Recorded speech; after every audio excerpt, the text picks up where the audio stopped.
First section we're going to look at this week, again, it's on, we've been basic like square roots all year, so hopefully you know how to type those in. But does anybody know how you type in other roots on the graphing calculator besides like a square root? What if I wanted to do like a cube root or a fourth root, something like that? Do you have to put the caret thing right before you use your root? You'd use the caret if you wanted to do a power.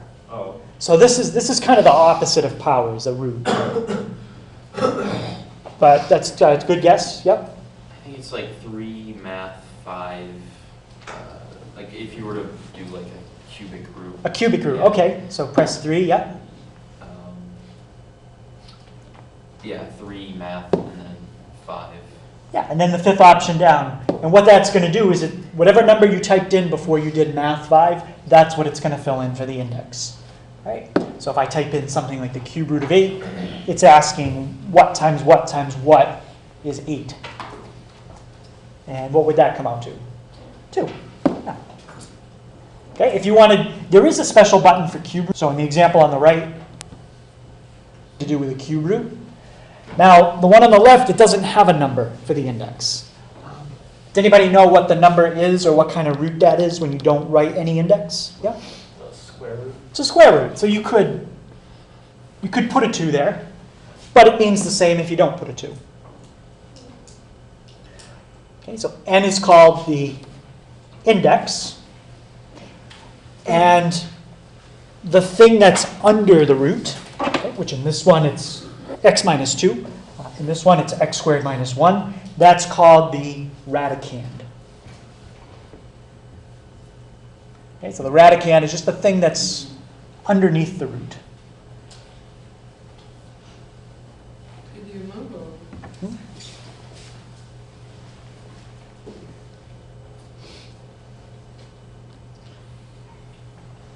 And then that symbol itself I was describing earlier, that's called your radical sign.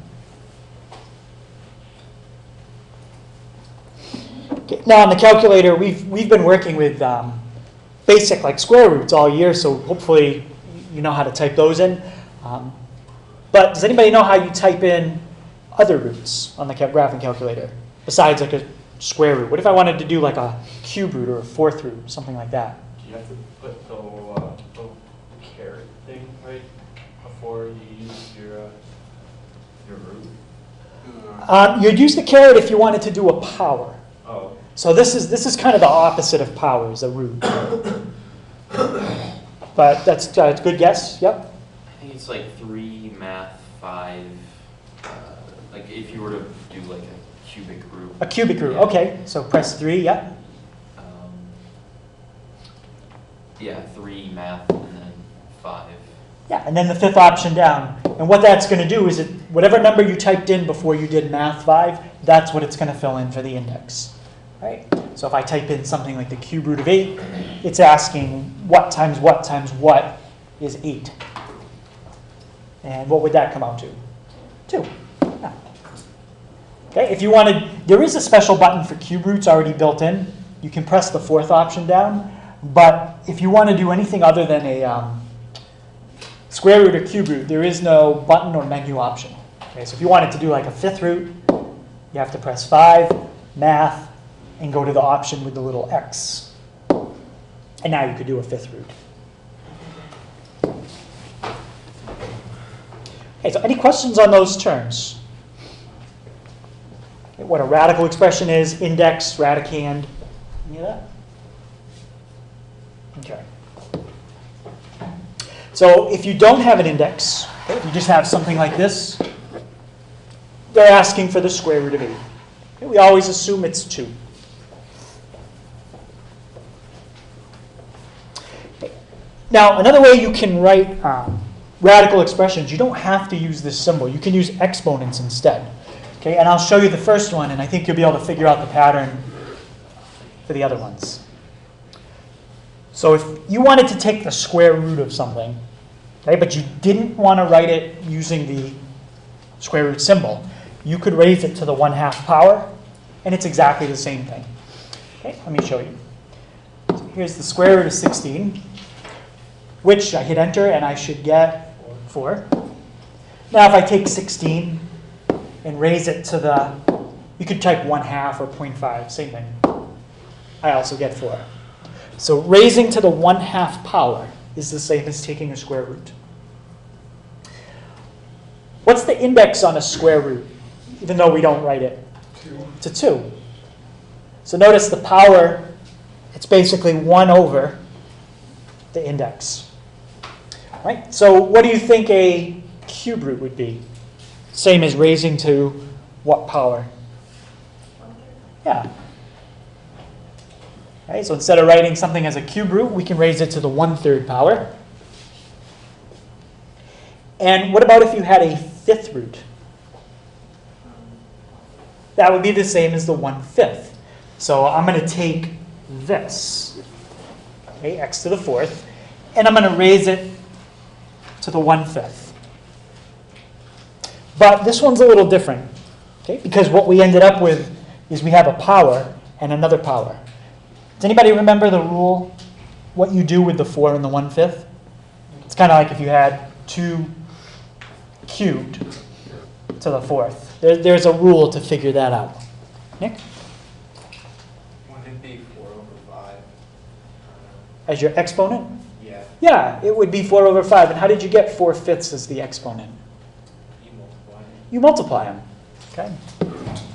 So anytime you have a power raised to another power,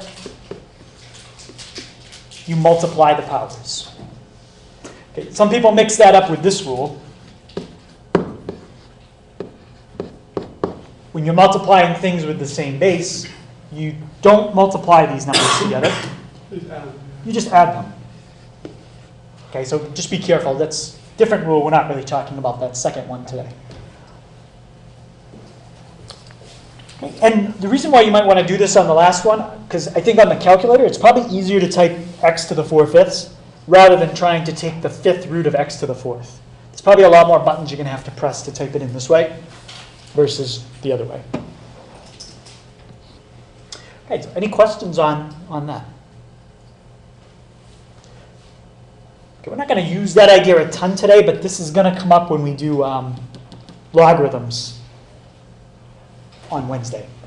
Okay, so we're going to have to know that idea, how to change like a square root into a fractional exponent or a cube or any root.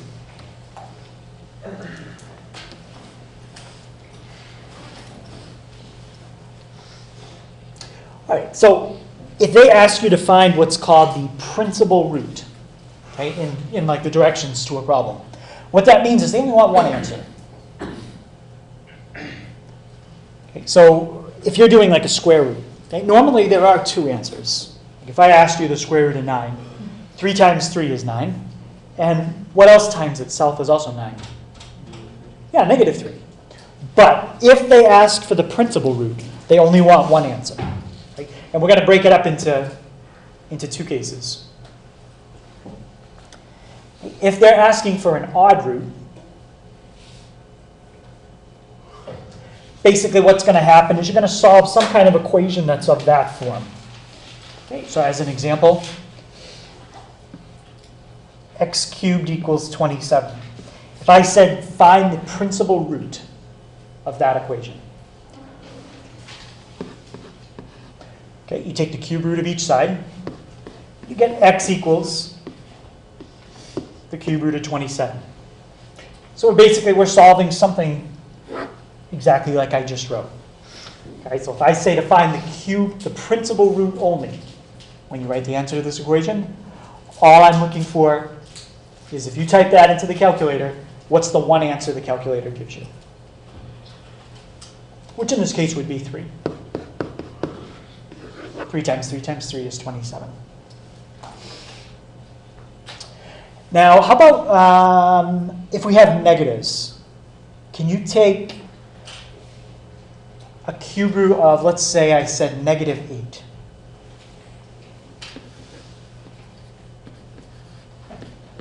Could you find something you multiply by itself 3 times that gives you -8? What would it be?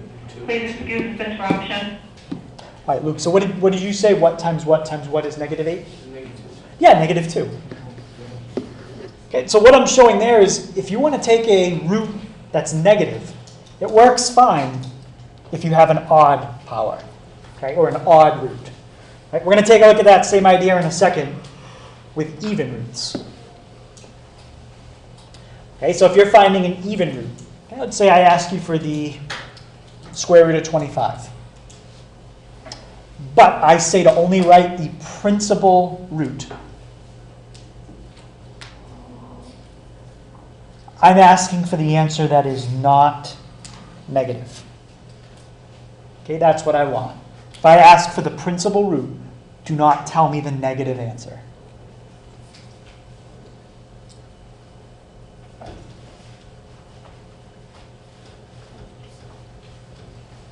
Okay, so if I said to find the principal root, square root of 25, what's the square root of 25? 5. Okay, that's the principal root. It's the positive answer. Now, I wrote something here we have to take just a quick look at. Why does my radicand have to be greater than or equal to 0 for an even root? Well, what would happen if I tried to take the square root of negative 25? Den? Yeah, it would be imaginary. Okay, and we're not dealing with imaginaries in this section. Okay? So that's why I say make sure that your radicand is greater than or equal to 0. You can take a root of 0. That's fine. Square root of 0 is 0. But you can't take square roots or fourth roots or sixth roots or any even root if you have a negative. Okay? Okay, so any questions on what I'm looking for when I ask for a principal root? Right, so if your principal root is an odd root, could you get a negative answer there? Absolutely. Okay? When you're dealing with odd roots, you could get negative answers or positive answers. When you're dealing with even roots, you can only get non-negative answers. I don't say positive because you could get 0 as an answer. All right, so now what I want to do is take a look at some numbers. I want to take the square root of them, and I want to see what happens. Okay, when I take square roots, do things get smaller, or do they get larger? So John, what's if x is 4, what's the square root of 4? 2. 2. All right, so in that case, did it get smaller or larger? Smaller. It got smaller. Okay, we took the square root, it got smaller. All right, let's just use our calculator. Square root of 18, about 4.24. Okay, James, smaller or larger? Smaller. Yeah, got smaller. All right, let's try 1. Sam, what's the square root of 1? Yeah, 1. Okay, so did that get smaller or larger? Stay the same. All right, so now it was getting smaller. Now it stayed the same. Let's try the square root of 0.5. Any thought what's going to happen? It's going to get larger. Yeah, it is. It's going to get larger. If you take the square root of 0.5, you get 0.71. Okay, and if we take the square root of 0.2, it also gets larger, 0.45. Okay, so what I'm showing here is the square root function is can be kind of complicated. It doesn't always do the same thing. Anyone think they see the pattern here, or could describe when the square root gets larger, when it gets smaller, or when it stays the same? Yeah? When the x gets smaller, it gets bigger. The square root of x gets bigger. Right? Can you be more specific? Like, how could I tell if I'm going to take the square root of a number, if it's going to get smaller or bigger? Let's say somebody gave me a number and I didn't have a calculator, but I could just say, oh, if you take the square root, it'll be bigger. How would I know that? If it's a part, like, Ian? If you take the square root of a number that is a positive decimal, not a full integer. A positive decimal, okay, like 1.8? That does not reach integer. Less than 1, greater than 0. Okay, if you take the square root of a number less than 1, greater than 0, what happens? It becomes a number greater than itself because... It gets larger. Yeah, it gets larger. So if you take the square root of a number between 0 and 1, it gets larger. If you take the square root of a number bigger than 1, it will get smaller. All right, so now let's let me graph two roots. Okay, and I just want you to kind of look at the graph that I create. If you want to graph it yourself, you can, or you can just watch. I'm going to graph the square root. I'm going to graph a fourth root. And I'm going to compare them. Okay, I'm going to start with zoom 6. Okay, so there's your square root. And there's your fourth root. Okay, kind of looking, that's the big picture. I'm going to zoom in a second. But where are these graphs both located? Nick? 0. Okay, so they both start at the origin. We'll zoom in a little more to find that out. But where are they on the coordinate plane? Yeah, Denver? Was it first quadrant? Yeah, they're both in the first quadrant. Okay. Now, that's pretty much all we can say without zooming in. Let's zoom in a little more and see what's really going on. So now we know it's in the first quadrant.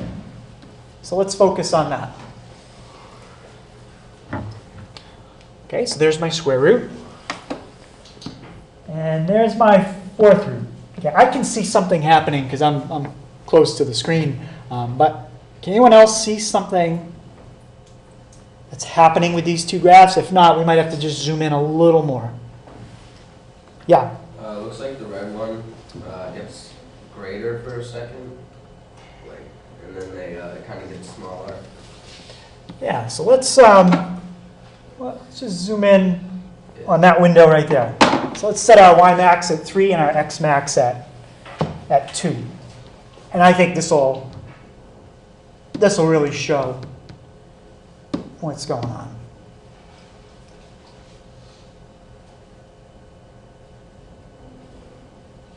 All right, so it looks like these graphs are crossing each other. Okay, they're crossing each other at a point. Okay, which I think we could, if I scroll down a little bit, you'd probably be able to see where they're crossing. Where does it look like they cross? 1, 1. 1, 1. Yep, they do cross at 1, 1. Okay, so that value of 1, that's important because we learned earlier that's where things go from either, like taking a square root, for example, increasing and decreasing. Well, it also changes the behavior when you start to compare the roots. Okay? So if you're going to compare a square root and a fourth root, let's make sure we know which one's which. Okay, the blue one is the square root. If you go after 1, the square root is always bigger than the fourth root.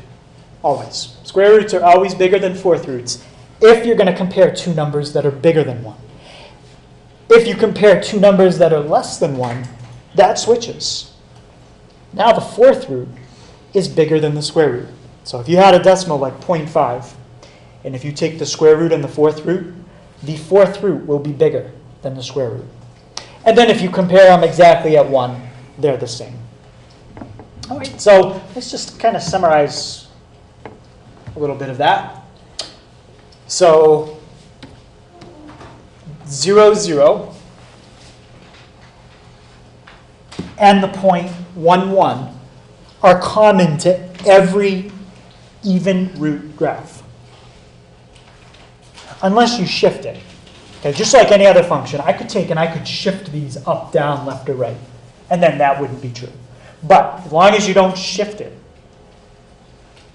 an even root function will always go through the origin, and it will always go through the point 1, 1. Okay, and now the domain. Well, earlier everyone agreed that it was only in quadrant 1.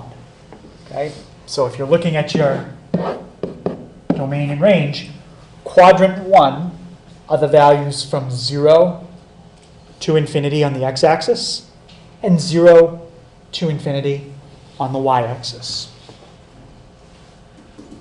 Okay, we said earlier you can't take square roots of negatives. That's why this graph only goes in one direction.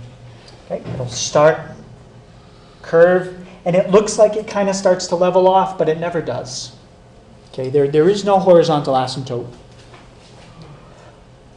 And to understand why, just take the square root of a bigger and bigger number. It just keeps getting bigger and bigger. It never stops. Okay, but that's generally what all even root functions look like. They start at the origin, and they go in one direction, if you don't shift it. Okay, now what do you think would happen if let's just take this, and let's just throw a negative in front. So negative flips it. Do you know which axis it's going to flip it over? Over the x. It's going to be a vertical. No, not over the x. Do you have another guess? Over the y. That's a good guess. It's going to flip it over the y, and I gotta change my window to see it. So now it's going to be. Over the x. You were right. It's going to be a vertical reflection. Oh yeah, vertical. Vertical is over the x. You're correct, I'm sorry. So if you put a negative in front, that's a vertical reflection, which is over the x. How about if you put a negative in front of the x? And I'll just mess it up, so I'll just let someone else answer. Yeah? Yeah, this one's going to flip over the y. This is a horizontal reflection, and now it flipped over the y. But it's the same basic behavior. It has a start point, goes in one direction. Okay, so any questions on what an even root looks like? All right. All right, let's take a look at odd roots. Okay, so I'm going to graph a cube root and a fifth root, and I'm just going to compare them. Okay, I'm not going to go through the table again. Does it get smaller? Does it get larger? We'll go right to the picture. So there's my cube root and my fifth root. Okay, I'm going to start with a standard window because that'll give me like the big picture, and then I might need to zoom in a little bit. What's a very big difference you notice right away? Yeah, odd roots go in both directions. Okay. So does it intersect to that red line? Oh yeah, we got to really zoom in on this origin and see what's happening. Okay, because there's a lot of things there we can't see. Okay, so there's kind of the big picture. One thing I can definitely see pretty clear is that if x is bigger, okay, at least if x is after, looks like if it's after 1, the blue one is on top. But, bless you, on the other side, the blue one is on the bottom. So these graphs are definitely crossing somewhere, okay, in here. Let's see if we can zoom in on like this section right here. Okay, so I'm going to try to go -2 to 2 on everything.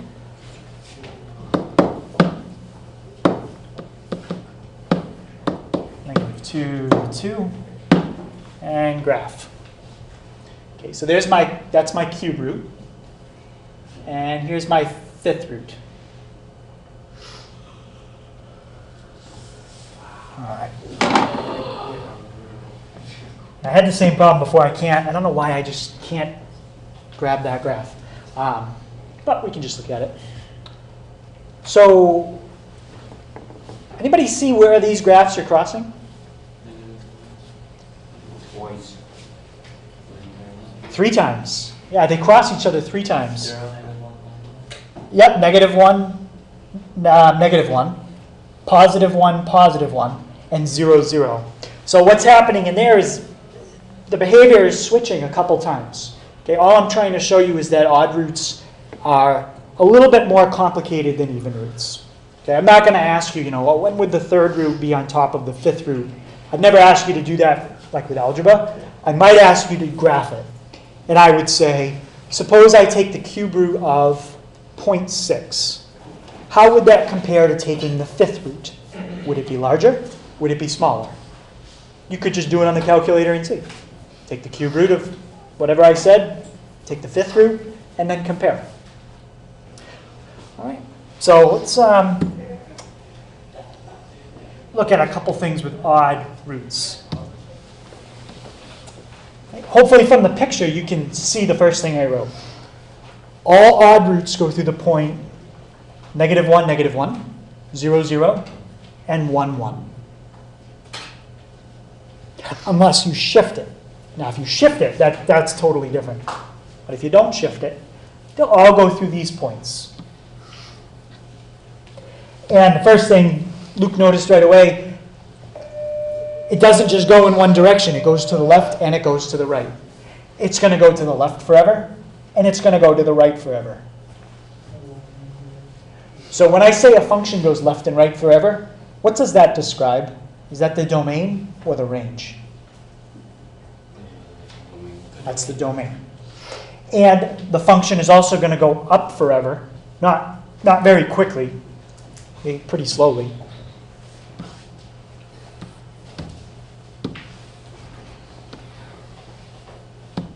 Oh, I got it. But you can see from the graph, it does go up forever and it does go down forever. So the range is -infinity to infinity. I'm wondering if the calculator doesn't like that side of the screen. Yeah, I don't know. I couldn't get that picture before. And it's something I'm doing the same way over and over because the exact same thing happened in my other pre-cal class, 2 classes in a row. I could not get this picture on the screen. That's actually the first time I did. So, I don't know. Something I'm doing the same way every time. Right, so any questions on the domain and range of an odd? Okay, so all odd roots have this kind of sideways S shape kind of thing.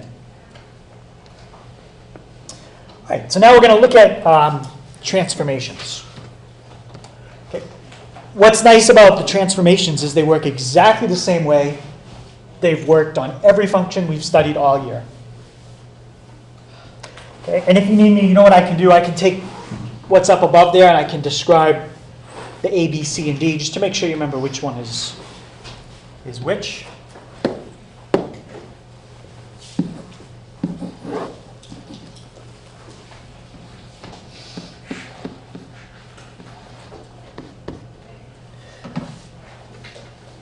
So the letters that I used are the orders that you do them in. Okay, so that's why I used A, B, C, and D. So anybody remember what A does?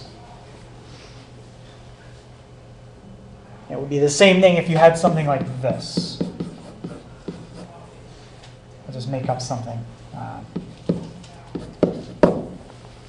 That's A, B, C, and D. Now I'm just doing it with a parabola. But now we're going to do it with a square root or a cube root anyway. Yeah? A would be a shift to the left, right? Yeah, that's your horizontal shift. How about B?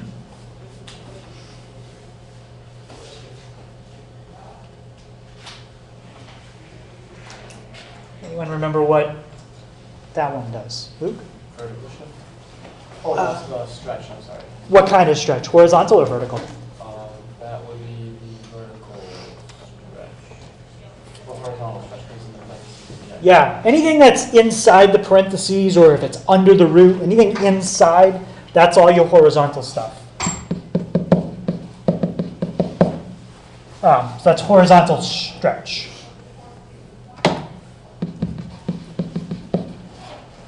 And one thing to remember is they do the opposite of what you would expect. So if you see a +2 for the A value, that's going to shift it 2 units which way? Left. Okay. If you see a big number for B, a big number is actually going to make the graph smaller. It's going to compress it. Okay. A small number for B, like 0.3, smaller numbers make the graph bigger. So everything horizontal is the opposite of what you would expect. Okay, so you got to be careful with A and B. How about C? We're getting into our vertical stuff now. Yep. That'd be the vertical stretch. That's your vertical stretch. And it does exactly what you would expect. Bigger numbers make it bigger. Smaller numbers compress it smaller. And how about D? Yep. Vertical shift. Vertical shift. And that one does exactly what you would expect. Positive is up, negative is down. I think I already showed you guys, actually no, I showed you this, but what happens if you put a negative with the B or a negative with the C? What would those cause? A flip or a reflection. Okay? If you put a negative with the B, that's a horizontal reflection, so that would be over the y-axis. If you put a negative in front, that's a negative with the C, that would be a reflection over the vertically, which would be over the x-axis. So they're pretty much the same. You could have up to 6 transformations in one problem if you had all 4 that I wrote and you had reflections. Okay, so all I want to do is, I'm not going to put one that has all the transformations.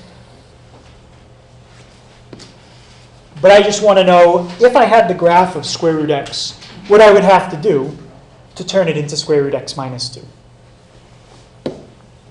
Okay, does everybody have what's on the right so I can make what's on the left a little bigger? Okay.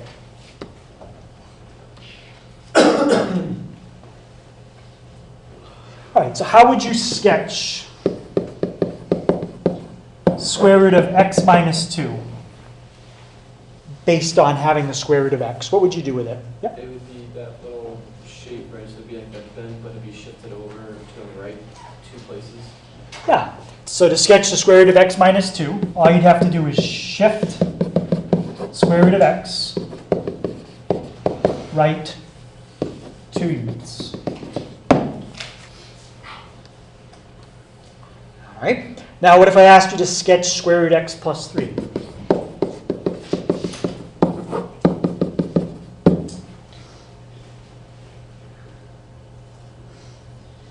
Okay, how would you do that one? Yeah, John? Shift it left 3 units. Yeah. Shift square root of x left 3. Just be careful when you describe it, that you describe it from the perspective they're asking you from. Because that could change whether you say left or right, and I know it's a little tricky. Like this one, they said, explain how to sketch square root x minus 2 based on square root of x. Okay, I would say square root x minus 2, or square root of x has been shifted right 2 units. Now, if they asked you to explain the other way, you could also say something like the square root of x minus 2 is shifted left 2 units from the square root of x. Okay, so just be careful which way they ask you to explain it. Any question on that? Okay, I would just always stick with explaining it this way. That's probably the simplest. All right, what's a little different about this one?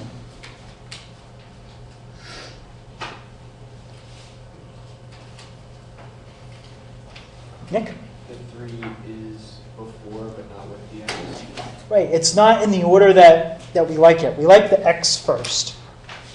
Okay, so Nick, could you tell me how I could rewrite that? Say negative x plus 2. Yeah. And now I'm going to describe the transformations. Okay, so to sketch square root of negative x plus 3, what would be the first thing I would do to the square root of x function? Yep. It would be a reflection vertical.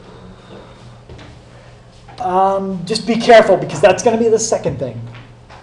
Because that negative, that's the b. So it's like b is negative 1. So I like that idea, but we'll come back to that for the second thing. Because the order here is it is important. So could you tell me the other transformation, what that one would do, John? Shift left 3. Yes, so that's the first one. So to sketch that, you want to shift square root of x left 3. And now I'm going to say the reflection that you just mentioned. What did you, which axis did you say, or how did you describe it? I said it's going to be a vertical reflection.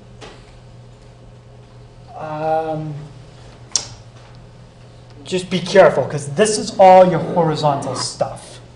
So if you put a negative with the b, that would be a horizontal reflection, okay, which is over the y-axis. So you could say it either way, a horizontal reflection, or just say reflect over the y-axis. So shift square root of x left 3 and reflect over y-axis.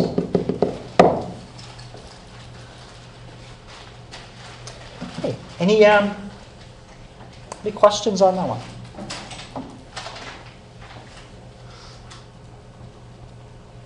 Okay, so if it's not in the correct order, just do that first, and that'll make the transformations easier to see.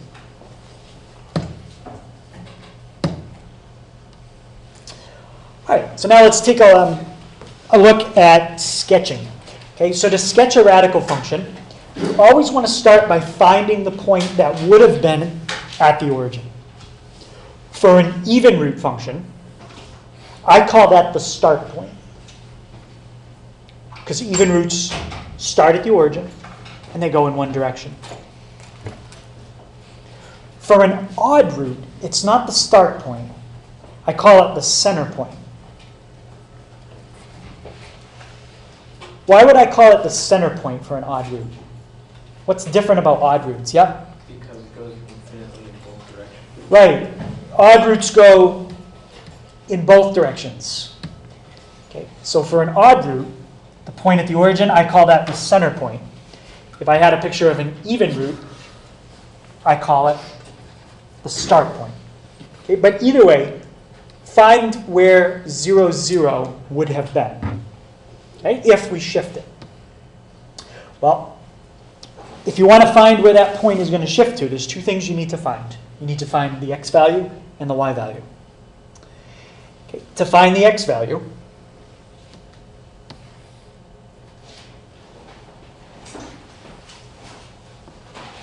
let's see if I can show you an example at the same time. Okay. To find the x value, what you're going to do is take your Radicand and set it equal to 0. That'll tell you where your new start point is. And I say start point for this one because it's an even root. Okay, that'll give me the x value.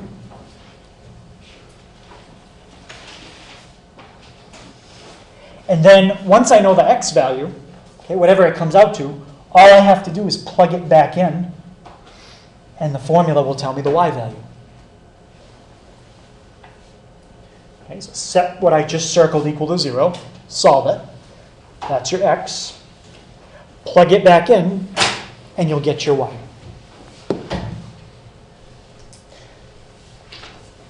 Okay, so that's one good point to have, but in addition to that, you're going to need some other points. If it's an even root, remember, even roots only go in one direction. So you wouldn't need to check points to the left and to the right of the start point. It's a start point. It only goes one way. So in that case, you'd only check points to the right. Or in this case, if it was mirror imaged, you'd just check points to the left. Now, if you're graphing one that's an odd root, then you need to check points on both sides. Okay? Because for an odd root, you'll find the center point, and then you'll have a graph that'll look something like that. Okay? So you've got to check points on each side. Okay, so we'll try one of each. We'll try sketching an odd root and then an even root.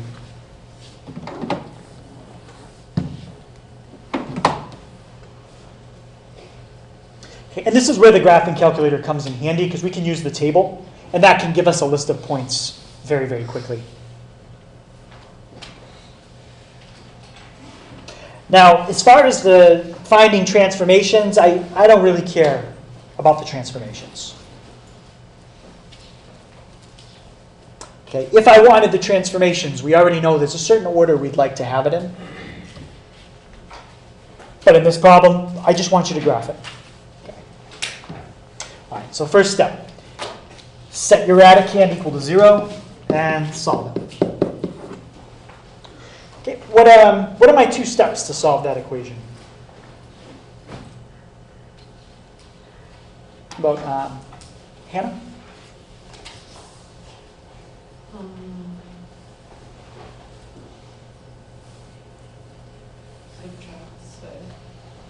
Subtract, yep, subtract the 3. And what about my last step?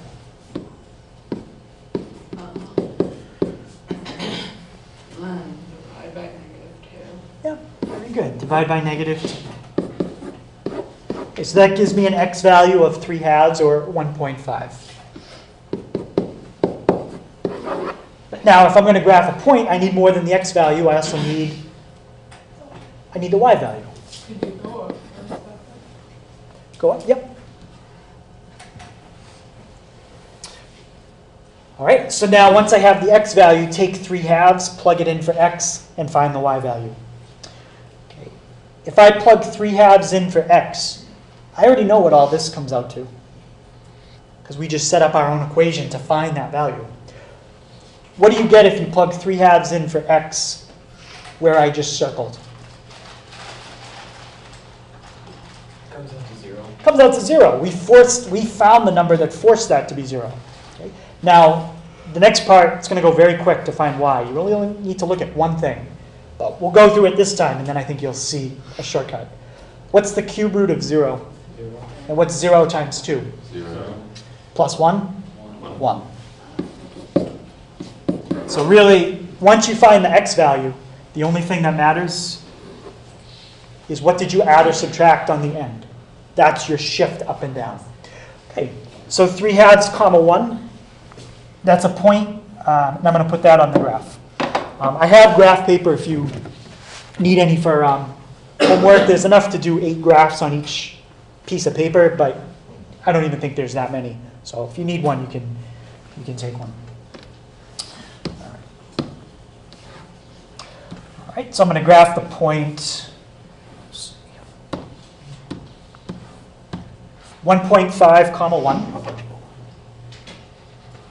And now based on the kind of root, is this a root where I should check values on both sides of that point or just one side? Both. Yep, I got to check both. So if I didn't have a graphing calculator, what I'd do now is I would type in numbers by hand for x and evaluate. But since I have the graphing calculator, the table is a lot faster. Okay, so let's type in 2 times the cube root of 3 minus 2x plus 1. Okay, be careful you type it in accurately because there's a lot of places to make a mistake. First thing I'm going to do is I'm just going to check the value we found to make sure that's right. So we type in 3/2. It tells me y is 1, so that's good. What's another good value I could check? And keep in mind, I'd like to try to stay on my grid if possible.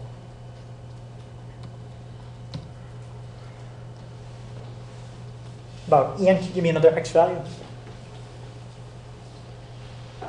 2. 2. Let's go further away, because I got one pretty close to 2. All right. Let's try to space them out a little bit. 3. Okay, 3. What's another one? 5. Sure, we can do 5, and then let's jump to 10. Okay, because that'll be enough. It'll give me a decent picture. How about some negative values, spaced out a little bit? Negative. You could, yeah. You can make life as hard or easy as you want. You could check decimals, fractions. Thanks. Let's check -5, and I'm going to do -10, just to get a few points.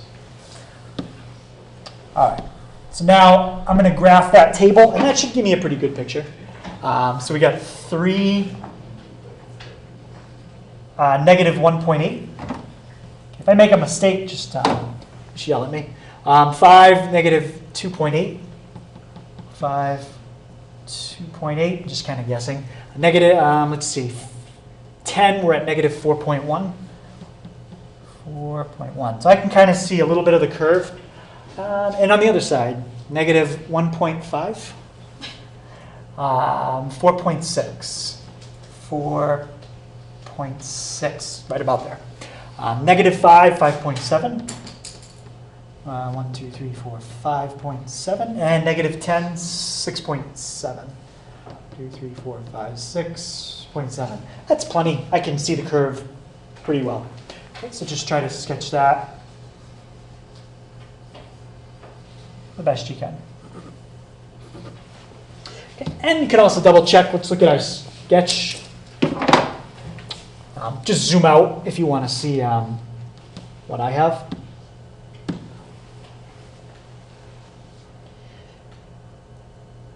Okay, and notice the calculator has a little trouble in the middle there because it's getting pretty close to vertical, and the calculator can't sketch things that are vertical.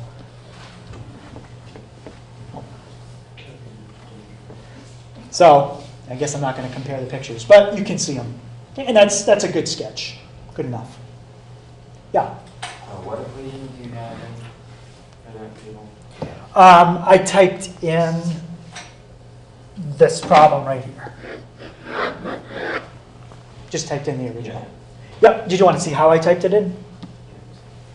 Yeah.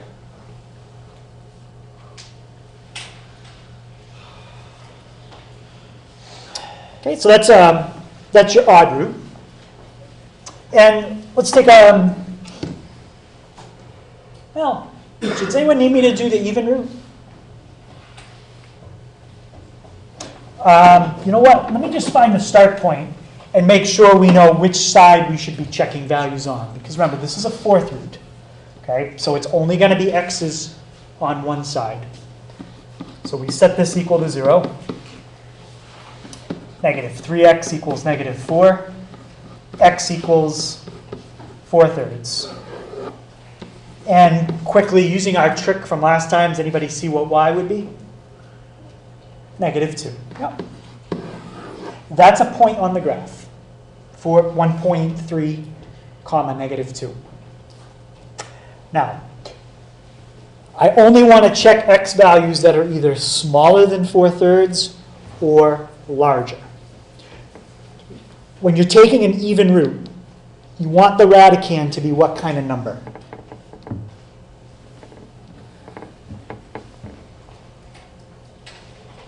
What are the only kind of numbers you can take even roots of? Positives and 0. So let's try a big number for x. Let's try numbers to the right. What's a pretty big number bigger than 4/3? Just give me an easy number to work with. Pretty big number? Yeah, it doesn't have to be too big, but something bigger than 4/3. Like 5. Sure, 5, because that's about 1.3. Try plugging 5 in for x. What's 3 times 5? 15. And what's 4 minus 15? Negative. Negative 11. Can you take an even root of a negative number? No. No. So this tells you that the values you need to try are the ones smaller than 4/3. I would try 0, negative 5, negative 10. That's probably enough, because this curve is a little simpler. It's just going to go in one direction like that. Okay? And you'll know if you did it wrong, because if you try to type in a value that doesn't work into the table, it's going to say error in the table. It won't work. All right? I can show, I'll just type it in so you can see it. So 3 4th root of 4 minus 3x minus 2. All right, so we've got, yeah, because we typed in a lot of big numbers. So 4/3, negative 2. That's the point we just found. And now try a number bigger than 4/3. 2, 3, 8, you can't. Okay, you got to pick numbers that are smaller, like 0, negative 5, negative 1, and then negative 10, but that's fine. Okay, so the table will help you out if you get stuck there too. Do you have a question, Denver? Yeah. I would like to get that Y value. This y value? So if you take, once you get the x value, take and plug it back in, and then solve for y. But if you plug the x value back in, we already know this whole thing's going to come out to 0. That's how we got that number. And this whole part cancels out. Okay. That line. Yeah, so when you're looking for the y value for that center point, or the start point, it's just the y value. Always. Yep. And then to get other points, just use your table. If you don't have a graphing calculator, you can plug x's in one at a time. It's going to take a while, though. All right, so the last problem we'll look at is solving an equation.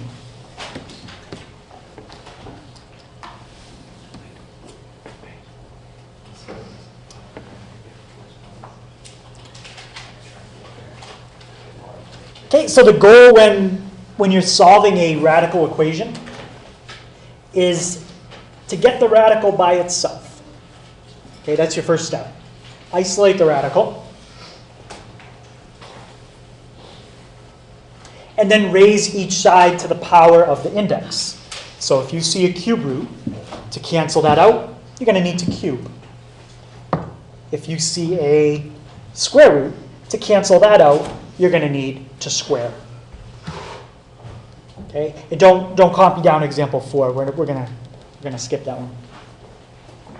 Just copy that down.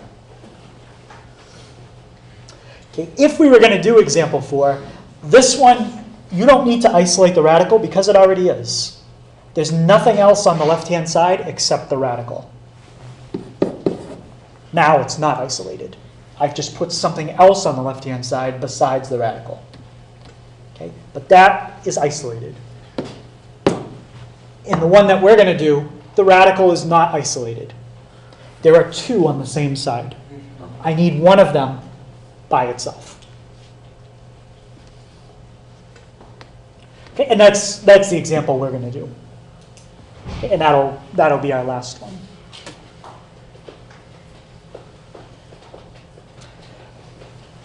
Now, example 4 would be a faster problem to do. The reason this one would be faster is because if you look at it, how many roots are in example 4?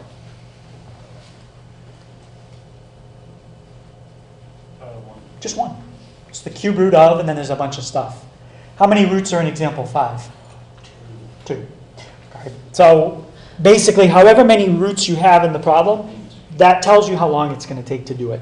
Okay, this one has 2 roots. It takes twice as long as one with 1 root. You'd never have one with more than 2 roots.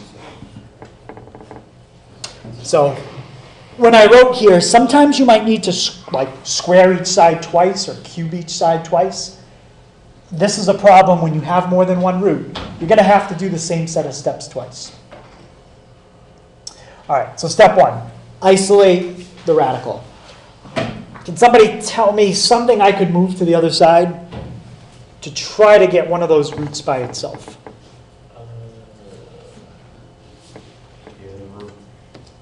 Yeah, and how would I move that one to the other side? Magic.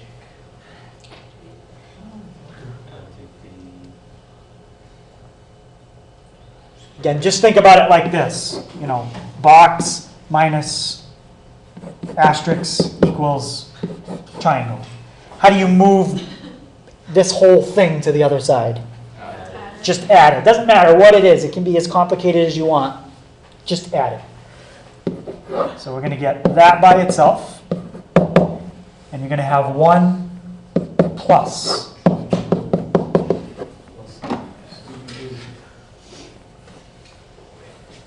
All right. Now I can get rid of one of the roots. What's the opposite of a square root? Squared. Yeah. Squaring and square root are opposites. So square this and square that. Now the left side is very easy to square. Square, square root cancel. 6x plus 12. Now, the right side, what a lot of people try to do is they say, oh, I'll square the first term and square the second term and write 1 plus 4x plus 9. Okay, you can't do that. On the right side, this is what you're really doing.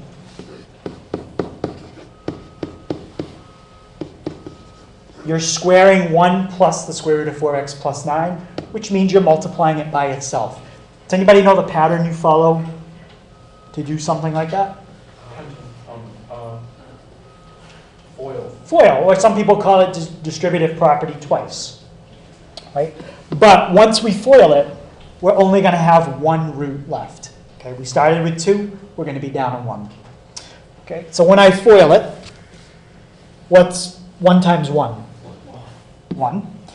And then 1 times the square root of 4x plus 9 is how much? 4x plus 9. Just 4x plus 9. And then 1 times the square root of 4x plus 9 again is another square root 4x plus 9. So how many of them do I have? 2. Square roots 4x plus 9. And now what's the square root of 4x plus 9 times the square root of 4x plus 9? Isn't that just the second power? So you're basically doing this, taking the square root of 4x plus 9 and multiplying by the square root of 4x plus 9. You just get 4x plus 9.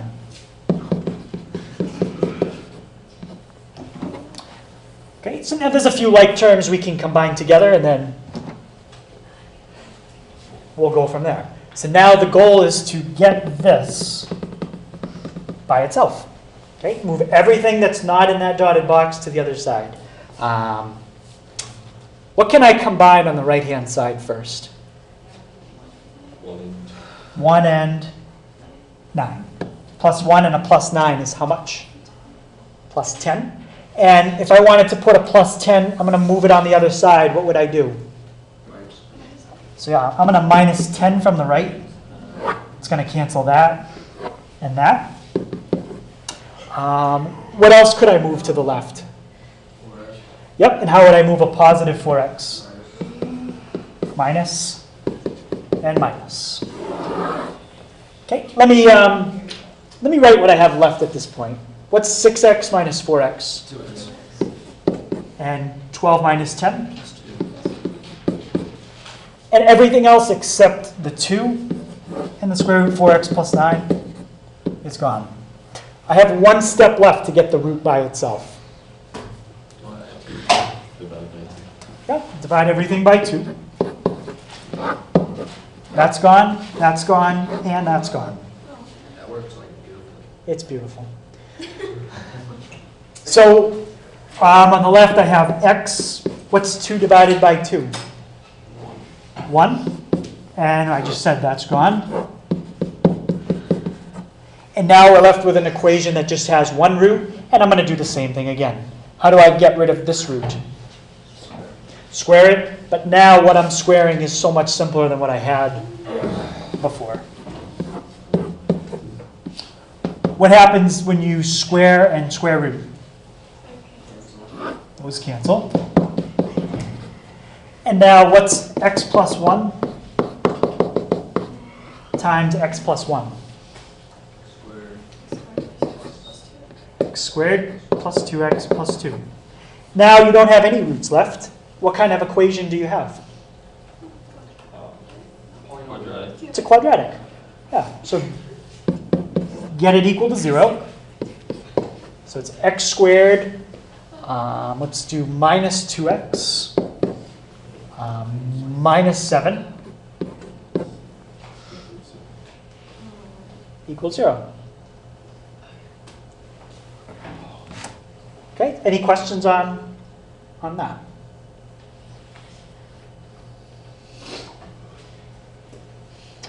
Right, and now, oh, hold on, one mistake. X squared plus 2x plus 1.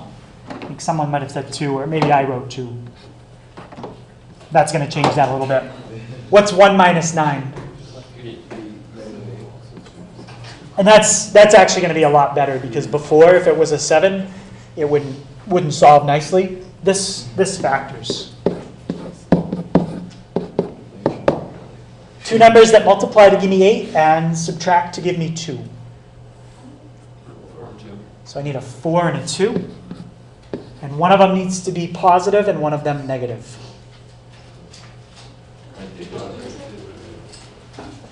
So let's try that. That's minus 4x plus 2. Yeah, negative 2. So what are my two answers? Negative 2, positive x. Negative 2 and 4. Now let's just check them to make sure nothing weird happens. Let's check 4. What's 6 times 4? Plus 12. And what's the square root of 36? 6 minus, what's 4 times 4? 16 plus 9. And what's the square root of 25? 6 minus 5, that gives me 1. Is that what I wanted? Perfect. That was way too much. Okay. Now let's check negative 2. What's 6 times negative 2? Negative 12. What's negative 12 plus 12? 0. Square root of 0? Okay. 4 times negative 2? Negative 8. What's negative 8 plus 9? Negative 1. 1. What's the square root of 1? 1. 0 minus 1. Does that give me what I wanted? No. No. So that one's wrong. What do you call that one? Extraneous. Extraneous. So 4 is the only solution. Okay, so in that kind of problem, you've got to do squaring on both sides twice, and you'll always have a quadratic to solve. And most of the time, I'm going to make the quadratic factorable on the test, so you're not going to have to use quadratic formula.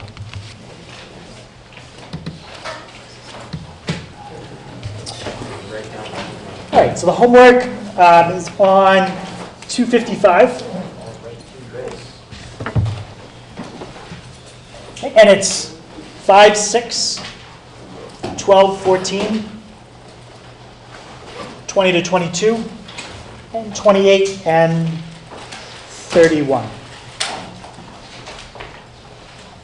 Okay, so we'll take a look at that tomorrow. I'll also let people know about my extra help because Thursday's a half day for parent-teacher conferences, so I'm probably going to move my extra help day to Wednesday, but I'll let you know for sure tomorrow.